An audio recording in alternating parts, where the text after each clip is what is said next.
안녕하십니까. 자, 우리 새 책 시작했죠? 신이 없는 세상. 요 책입니다. 오늘 3강입니다. 18쪽이죠. 이 책으로 보면 프롤로그입니다. 토마시 할리크가 썼어요. 제목은 죽은 신, 광인의 연설이었습니다. 앞에 처음 시작할 때 프리드리히 윌헬름 니체의 글을 상당히 길게 인용했습니다. 그게 즐거운 학문이라고 하는 책에 나오는 거죠. 그래서 저도 이번에 읽으면서 그리고 이 할리크의 설명 때문에 새로 알게 된 건데 니체가 거의 그 지지부진한 그 기독교 신앙만 비판한 게 아니라 먼저는 무신론자들을 비판한 거네요. 두 양쪽 다 비판한 겁니다. 한쪽은 냉소주의고 다른 한쪽은 뭐예요? 그 냉소주의, 신이 없다고 하는 그들, 또 한쪽은 열광주의인가? 기독교? 겉으로는 뭐 그럴듯한데 실제로는 여기 뭐라고 표현되어 있는데 신의 무덤, 신의 묘비, 그렇다고 하는 거죠. 이제 후반부 보겠습니다. 18쪽이에요. 신에 대한 질문이 사라진 것은 지금도 유럽에서는 신에 대해서 질문하지 않습니다. 그게 사회의 아젠다가 되지 못한다는 겁니다. 그거 없이 자신들의 생각과 판단으로 그걸 절대화하고 있죠. 점점 그런 흐름이 강해지고 있습니다. 신에 대한 질문이 사라진 것은 그 질문에 답변하면 완전히 은폐하고 망각하여 무의식으로 밀어넣은 범죄가 드러나기 때문이다.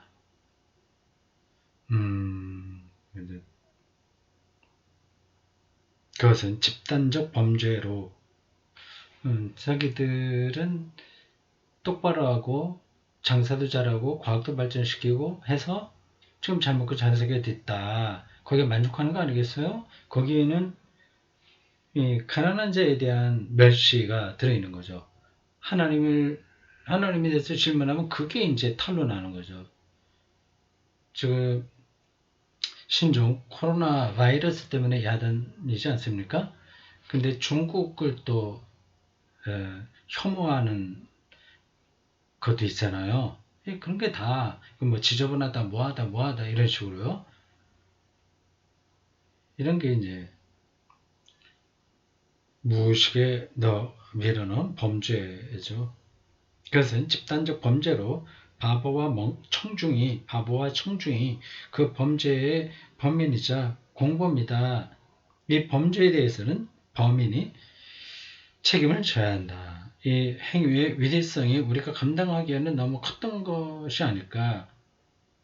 그런 행위를 할 자격이 있으려면 우리 스스로가 신이 되어야 하는 것이 아닐까. 그것도 인용한 문장입니다.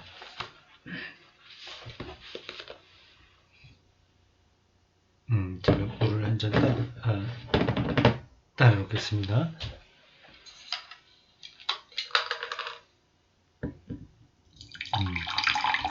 소리 나죠? 예쁘죠? 이 소리가. 저런.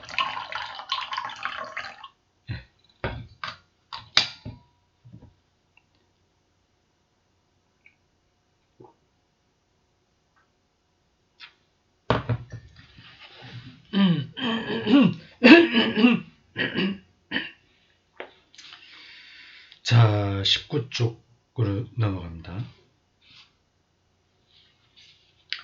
이 책의 다음 장들에 가서야 니체는 그 크기가 행위자들에게 걸맞지 않고 행위자들이 그 결과를 여전히 감지하지도 파악하지도 못한 이 범죄를 펠릭스 쿨파, 즉 복된 죄로 해석한다. 좀 표현이 어렵습니다.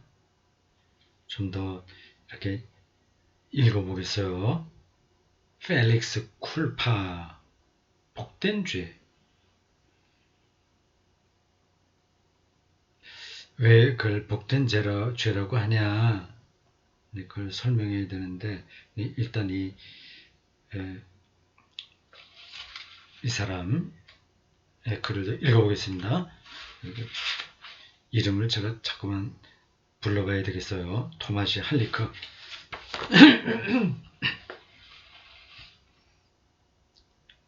복된 죄가 그들에게 새로운 지평을 열어주었다고 본 것이다. 복된 죄 덕분에 펠릭스 쿨파, 그들이 넓은 바다로 나아갈 수 있었다.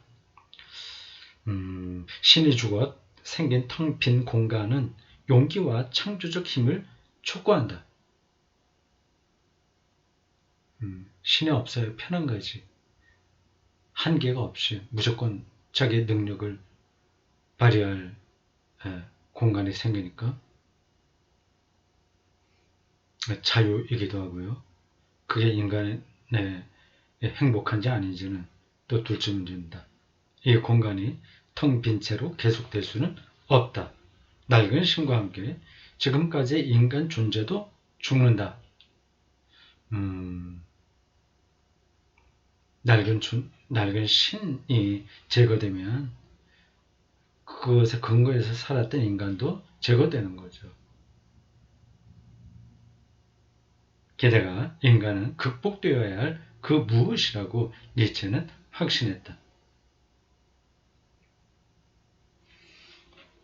즐거운 학문, 이 책 다른 장에서 니체는 이 범죄가 인정되지 않았을 뿐만 아니라 완결되지 않았던 이유,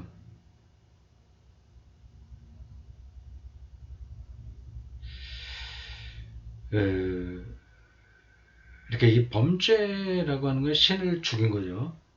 신이 죽었다. 신을 죽였다. 그래서 어떤 인간이 활동할 공간이 생겼다. 이런 거요. 즉 우리가 신에게서 그리 쉽게 벗어날 수 없는 이유를 말한다. 붓다가 한 동굴에서 죽음을 맞이한 이후에도 오랫동안 붓다의 그림자가 계속 이어진 것처럼 오늘날까지 우리의 문명 전체에는 죽은 신의 그림자가 드리고 있다. 죽은 신의 그림자.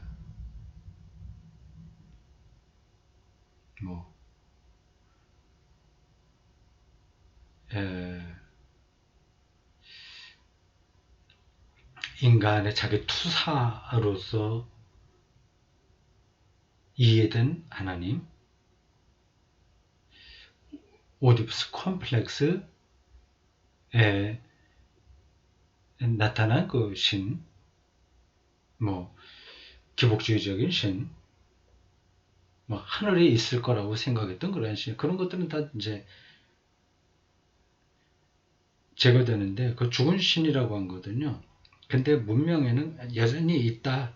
우리의 합리성과 학문, 진보와 민주주의를 향한 이성과 학문과 도덕에 대한 믿음은 물론 우리가 쓰는 언어의 문법까지 신의 그림자여 잔재다.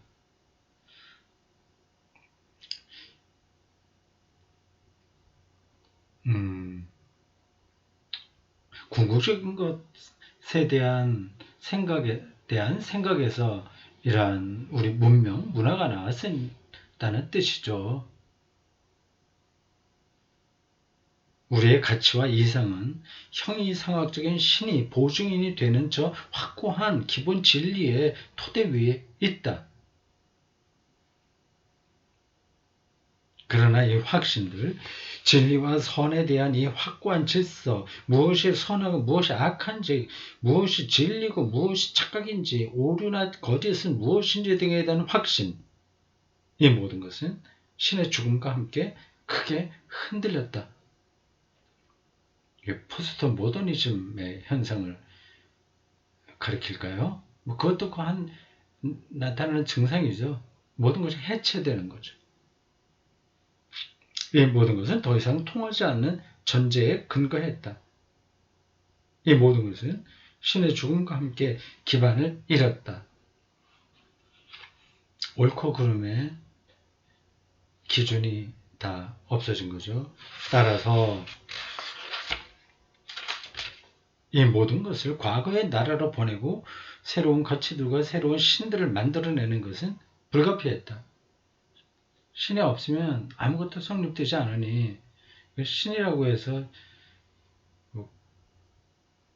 우리가 일반적으로 알고 있는 그런 신만을 생각하시면 안 되고 우리 모든 존재 근거를 가리킵니다. 그거 없이는 문명, 문화 이게 성립이 안 되잖아요. 그러니까 전통적인 신을 죽였으면 대신 다른 신이 들어와야 됩니다. 현대인들이 그걸 신이라고 이름 붙이지 않는다고 하더라도 신처럼 작동하는 거죠. 뭐 스마트폰, 뭐 인공지능 이런 것들이 신의 역할을 하고 있는 겁니다. 뭐 돈, 상처 입은 영혼에 대한 논쟁 소제목입니다.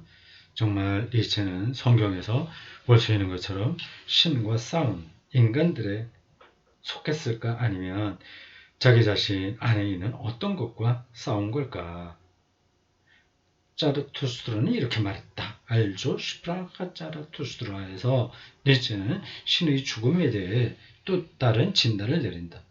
신이 인간들에 대한 동정심 때문에 죽었다는 것이다.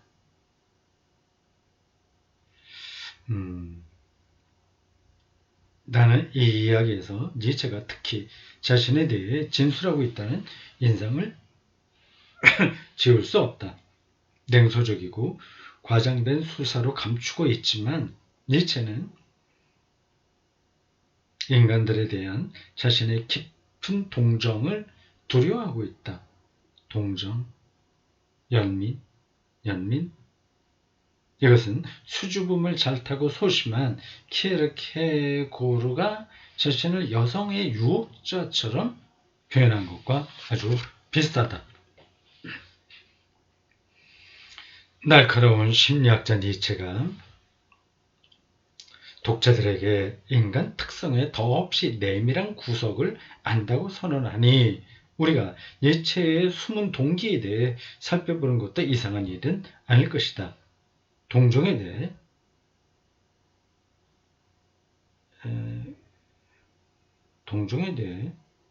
줄곧 비판하는 강박은 실제로 니체의 두드러진 특성이며 의심스러운 부분이다. 동정심 있는 거 이걸 열등감으로 느꼈다는 거죠. 니체의 초상을 주의 깊게 본다면 두툼하고 덥수룩한 콧밑 수염과 예민하고 고상하며 고뇌의 흔적이 역력한 뺨이 이루는 상반된 인상이 기이하게 여겨질 것이다. 그런가? 저는 전혀 그걸 느끼지 못했는데 니체의 사진이 이 책에 안 나오나요? 하나 넣지 없네요, 사진이. 내 친구들 중에서 한 이탈리아 신학자는 커다란 콧밑 수염, 이것이 니체의 완고하고 도발적인 수사라고 말했다. 수사. 이렇게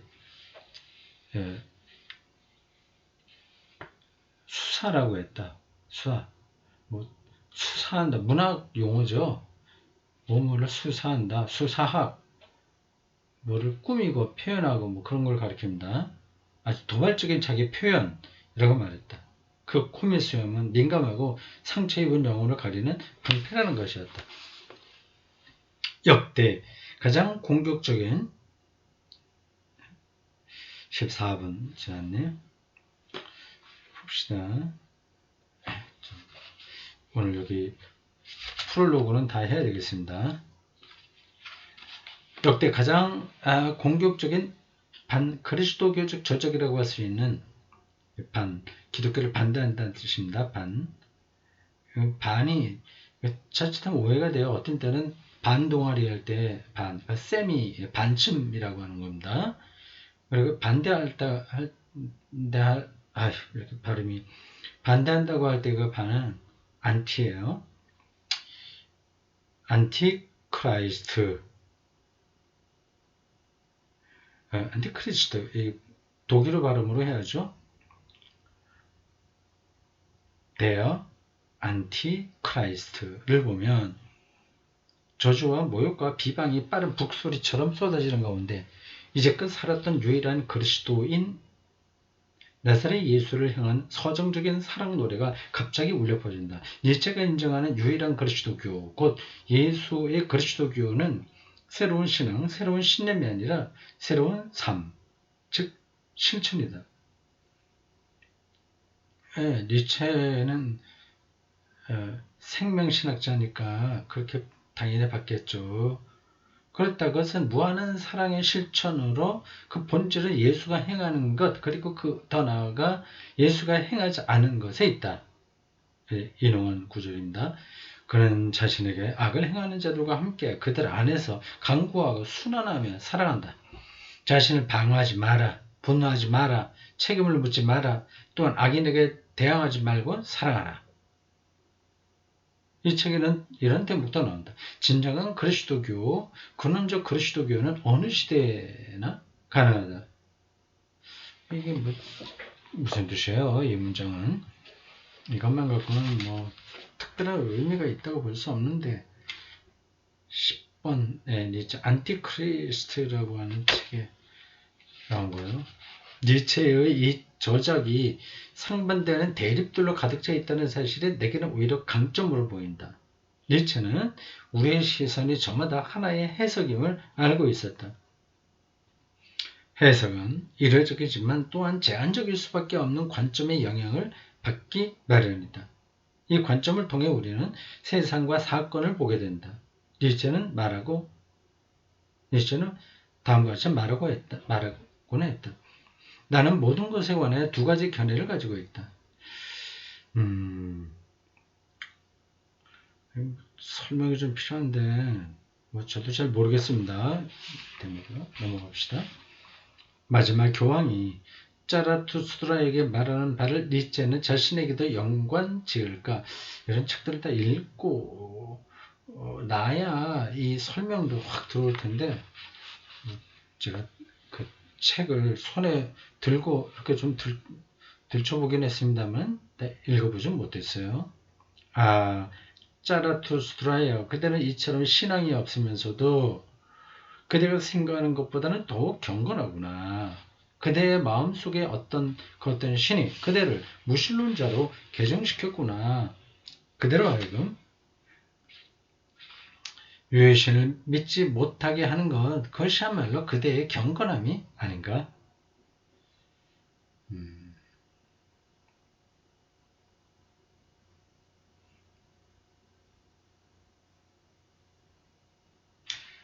그 다음 소제목, 어떤 신이 죽은 걸까?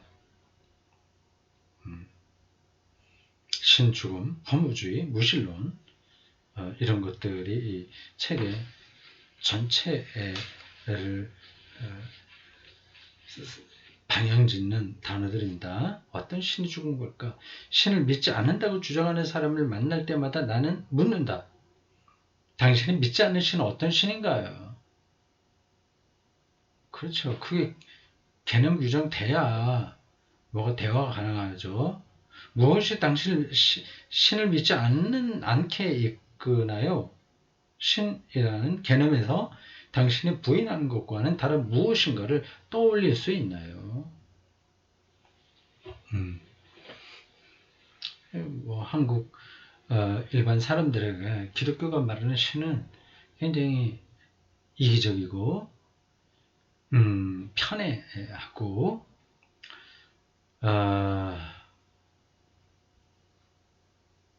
그런 쪽으로 많이 이해가 되죠.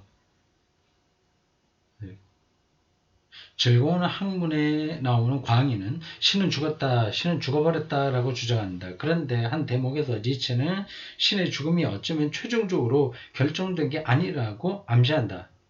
아마도 우리는 신을 다시 볼 것이다. 아마도 신은 도덕적 껍질만 벗었을 것이다. 예, 도덕주의로 채색된 기독교에 대한 비판이죠. 근데 그 도덕주의에 떨어져 있으면 필요하긴 하는 건데 도덕성이 생명력을 잃어버리게 됩니다. 그걸 예전에 들어봤죠. 즐거운 학문의 광인 대단히 현명한 짜라투스트라 그리고 또 니체가 믿기 시작할 수 있는 신이 아마도 다시 올 것이다. 그러면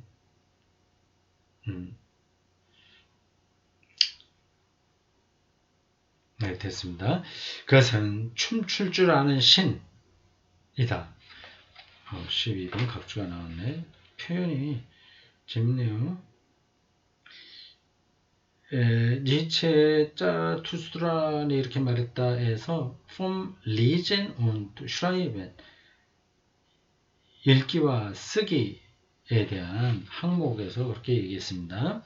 Ein Gott, der zu tanzen verstünde. 그것은 중력의 정신, 복수의 정신과 대립하는 신이다. 이 표현 니체의 이 글이 대단히 문학적이고 수사학적입니다. 상징과 암시가 가득 들어있어요. 일반적인 서술하고는 다릅니다. 그러니까 좀 이해하기 어렵고 아는 사람들에게는 그 상상력을 많이 발휘시킬 수 있게 해주죠. 그것은 중력의 정신, 복수의 정신과 대립하는 신이다. 어쩌면 니체는 곧 현명한 미추강이요 바보 같은 현자, 신을 부인하는 자들 중에서 가장 경건한 자는 낡은 신의 죽음 후에 묵지 않고 풀어주는 신, 인간들을 해방하여 용기와 창조적 힘과 책임을 갖게 하는 신을 찾고 있는 걸까? 그렇다면 니체는 신학자네요. 신학자.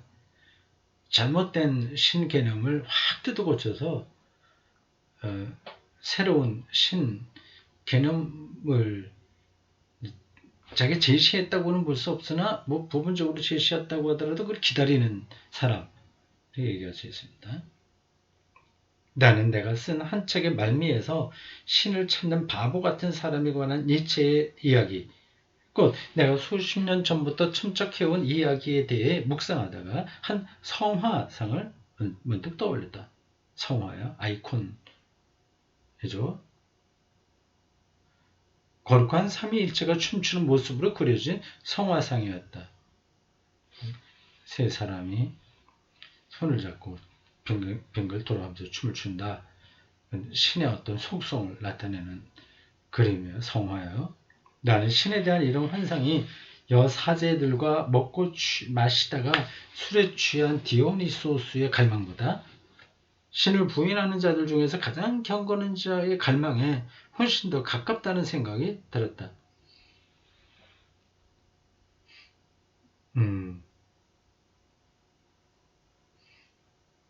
니체는 한갓 선의 신, 이 표현을 그러네. 한갓이라는 14번 각점만 더 보겠습니다.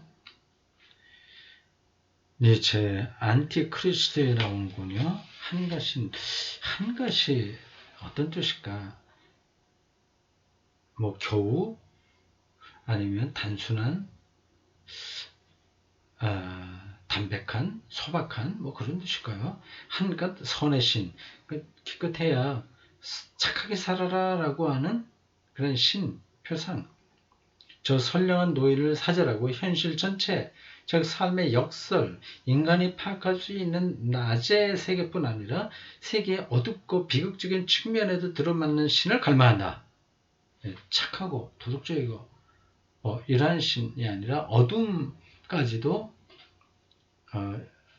이제 포괄하는 신을 니체는 갈망하죠. 니체는 과연 성경에서 특히 욥기에서 신에 대한 이런 표상을 찾지 못했을까? 목사의 아들 니체는 그리스도교를 나움부르크 덕목이란 위협적 형태로 만났고, 이게요, 나움부르크 덕목, 나움부르크라고 하는 그 마을에서 목회하던 목사의 아들인데, 그러니까 나움부르크 맞죠? 제가 뭐 착각했을지도 모릅니다. 그 당시 그 나움부르크라고 하는 뭐 별로 크지 않은 마을 같은데, 거기에 형성되어 있던 도덕주의적인 기독교 그 분위기, 덕성, 뭐 하면 안 돼, 뭐 하지 않으면 뭐 하면 안 돼, 뭐 또 해야 돼, 뭐 이런 식이 있지 않습니까? 성수주의해야 돼, 뭐 이렇게 하죠. 그 안 하면 굉장히 신이 두려움 대상으로 느껴지잖아요. 한국 교인들에게는 뭐 전형적으로 나타나고 있습니다. 그 위협적인 형태를 만났고, 그래서 그가 열망하는 다른 신, 즉 그가 믿을 수 있었을 신에 대한 대답을 성경에서도 그리스도교 전통에서도 더 이상 구하려고 하지 않았던 걸까? 만날 수 있었을 텐데 그가 좀 더 성서와 기독교 신학에 천착을 했다면요, 거기까지는 리츠가 들어갈 만한 안목이 없었을지, 아니면 상황이 어쩔 수 없었는지, 그걸 잘 모르겠습니다. 오래전에 우리는 한 무리 친구들과 함께 7년 동안 금요일 저녁마다 니체 짜라투스트라는 이렇게 말했다를 읽었다. 우리는 그리스도교에 대한 니체 비판, 니체가 목도한 그리스도교에 대한 비판을 이해하려 했었다. 그리고 그것은 그리스도교의 다른 모습을 발견하는 데 도움이 되었다. 예. 신학생들도 이런 책들을 읽어야죠. 목사들도 마찬가지고. 무조건 니체를 무신론자로 거부하고, 그거 막 그랬더니 미쳐 죽었잖아. 정신병 죽었다고 이렇게 혐오하고. 이래갖고는 뭐 참 할 말이 없습니다.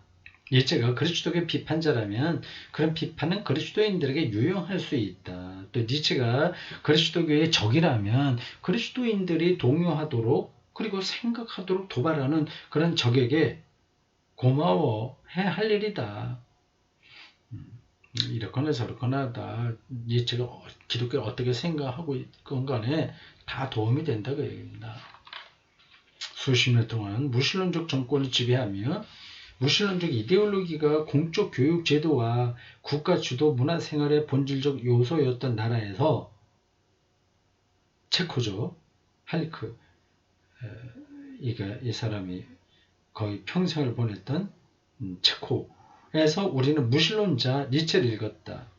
공산주의 국가, 공산국가의 마르크스 레닌주의와 니체 사이에 거대한 간극이 있음을 우리는 분명히 인식했다. 그것은 우리의 정신적 탐색이나 막 성장하고 있던 신앙과 니체 사이의 간극보다 훨씬 컸다.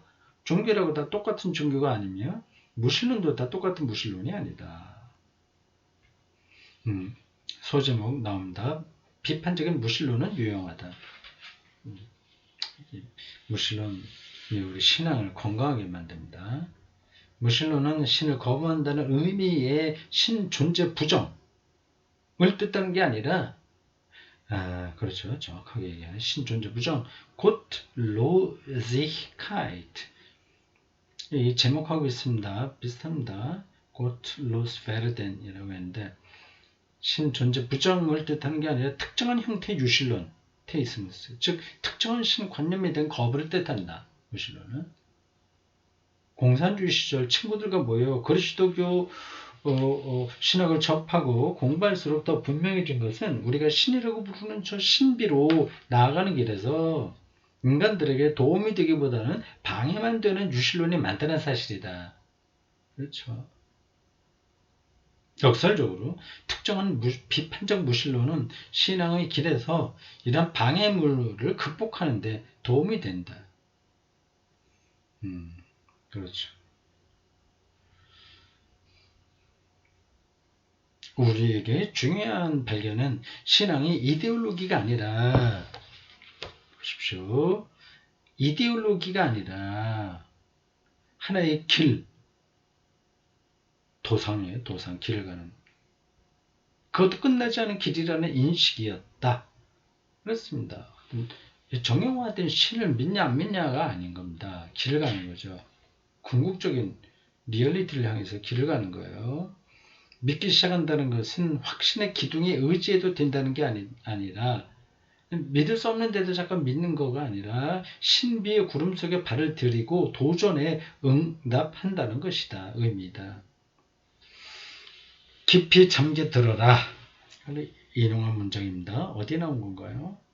우리 중에 적지 않은 이들이 전통적 형태의 그리스도교의 무관심한 불신앙의 세계에서 벗어나 처음으로 신앙을 발견하는 중이었다.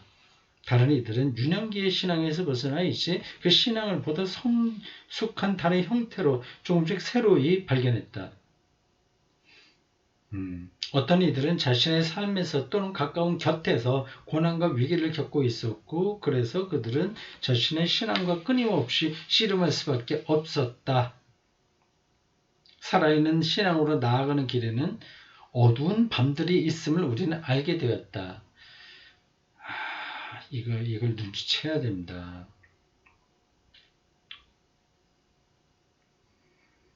믿음이 좋다고 하는 한국 기독교인들은 이게 조금 다가오면 겁이 나서 아예 스쳐 지나가요. 그래갖고 신앙이 깊어지지 못하죠. 또 역사적으로 보더라도 인간이 집단적인 영혼의 어두운 밤들을 겪는 순간 신은 어디로 갔을까라는 질문이 조금 더 헛되지 않은 순간이 있음을 이해하게 되었다. 그래야 참된 신을 조금이라도 가깝게 알고 그쪽을 향해서 방향을 잡을 수 있는 거죠. 우리는 신앙의 세계만 아니라 불신앙의 세계도 다채로움을 깨달았다. 즉 불신앙인들 중에는 교유적 무신론이란 이데올로기를 자신에게 선전하는 이들만 아니라 신이 눈에 띄지 않게 숨어있는 어두운 밤을 고통스레 겪고 있는 이들도 있음을 깨달았다. 그래요. 각각 다르죠. 상황이요. 그럴 때 그들은 여러 신앙인들도 있게 알고 있는 것을 체험한다. 다만 그들은 신의 부재라는 그 체험을 다르게 해석할 뿐이다. 신의 부재. 신앙과 불신앙 사이의 논쟁은 유니폼색이 확연히 다른 두 팀의 경쟁이 아니라 한 인간의 마음이나 정신 내에서 일어나는 대화나 갈등임이 분명하다.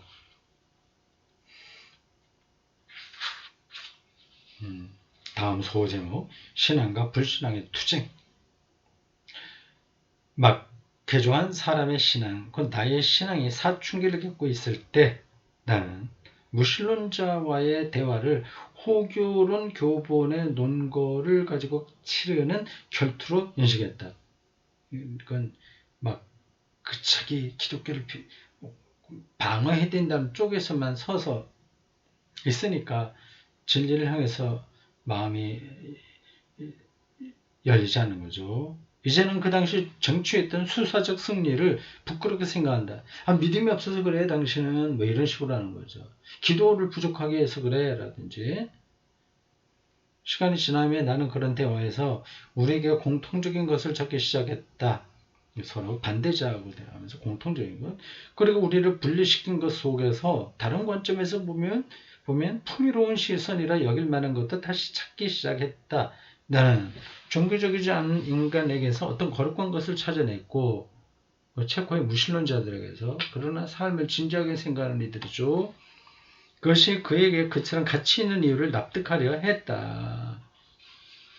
나는 신앙의 반대가 꼭 무신론이어야 하는 것은 아니고 오히려 우상숭배, 즉 상대방 가치의 상대적 가치의 절대화임을 이해했다. 이거 중요한 겁니다. 네. 한국 기독교인들의 그 목사들의 이런 자세가 전혀 없어요. 다 그렇다는 게 아니라 상당한 경우가 그렇습니다. 무신론이 유신론, 그러니까 특정한 신 이해에 대한 비판이라면 무신론은 신앙인에게 유용할 수 있다. 그럼 우리의 고정된 신의에 문제가 뭔가를 그들을 통해서 알게 되니까 도움이 되는 거죠. 신과 관련한 모든 인간적 개념은 단지 달을 가리키는 손가락에 불과할 뿐, 이게 제가 자주 쓰는 그 알레고리가 나오군요. 메타포군요. 손가락을 가리키는 달. 달 자체는 아님을 무신론이 일깨우기 때문이다. 할리크가 직접 이렇게 표현했는지 아니면 다른 체코나 독일어 쓰는 사람들에게 있는 속담을 이렇게 우리식으로 이 번역자가 바꿨는지는 잘 모르겠습니다. 아마 그대로 썼겠죠. 그 달과 손가락 관계는 이렇게 공부가 깊은 사람들은 자기들 전통과 다른 동양에 나온 거라고 하더라도 알겠죠. 성 아우구스티누스는 이렇게 가르쳤다. 그대가 이해할 수 있다면 하나님이 아닙니다. 어거스틴은 그렇게 얘기했구나. 놀랍죠. 그대가 이해할 수 있다면 그래서 하나님이 아닙니다. 기억해 두세요. 무신론이 비판적이거나 자기 비판적이기를 그치고 하나의 경쟁 종교가 될 때만 그건 이데올로기가 돼버리는 거죠. 무신론이요. 예? 최근에 나타난 모습들이 그렇게 되어 있습니다. 그 뭐예요? 만들어진 신, 그런 것은 그 학자들 있지 않습니까? 이게 이제, 자기 비판적이를 그치는 이데올로기로서의 무신론이에요. 그리스도교 신앙은 무신론과 정신적 투쟁을 벌여야 한다. 우상들의 억압에 맞서 인간의 자유를 지키는 것과 신과 인간을 위한 그리스도교 신앙의 본분이기 때문이다. 그것은 지키는 것은 본분이기 때문이다.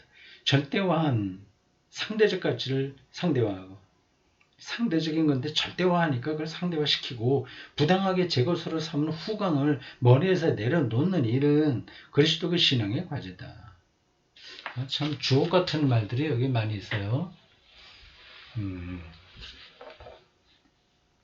괴테는 신앙과 불신앙의 논쟁을 역사 전체의 본질로 여겼다. 다시 말하지만 이런 논쟁은 종종 한 인간의 내면에서 일어난다. 우리 시대에는 신앙인 동시에 불신앙인, 시물 피델리스 et infidelis라고 부를 수 있는 사람들이 증가하고 있다. 표면적으로는 불신앙인인데 속으로는 신앙인인 거죠. 그들에게는 신뢰의 순간과 회의의 순간이 번갈아 나타난다. 세상과 인생은 양가적이며 다의적이다. 그렇죠. 파스칼은 보기를 원하는 자에게는 빛이 충분하고 이와 반대되는 자에게는 어둠이 충분하다. 와, 참 멋진 표현들입니다. 이 위대한 사람들은 역시 한마디 한마디가 빛을 내요. 대단한 아포리즘이죠. 이것도 제가 머릿속에 좀 외워뒀으면 좋겠는데요. 보기를 원하는 자에게는 빛이 충분하고 이와 반대되는 자에게는 어둠이 충분하다. 우리 세계, 우리 시대의 다양성과 다원성은 우리를 자유로운 선택으로 다시 데려간다. 온갖 형태의 근본주의, 한국 기독교에 나타나는 가장 특별한 형태의 신앙이죠. 근본주의, 펀더멘탈리즘, 문자주의, 베르발리즘, 요지부동한 신앙심, 교조적 무신론 이런 것들은 여태 확신하고 있던 많은 것이 급격하게 변화하고 동요하는 세상에서 달아나고 싶은 큰 유혹을 나타낸다. 저러니까 내가 기독교 안에 있을 수가 없어. 이렇게 그런 역할을 하는 거죠. 가난한 교회들이 많아진다고 하는 것은 이런 근본주의 태도 때문에 그렇습니다.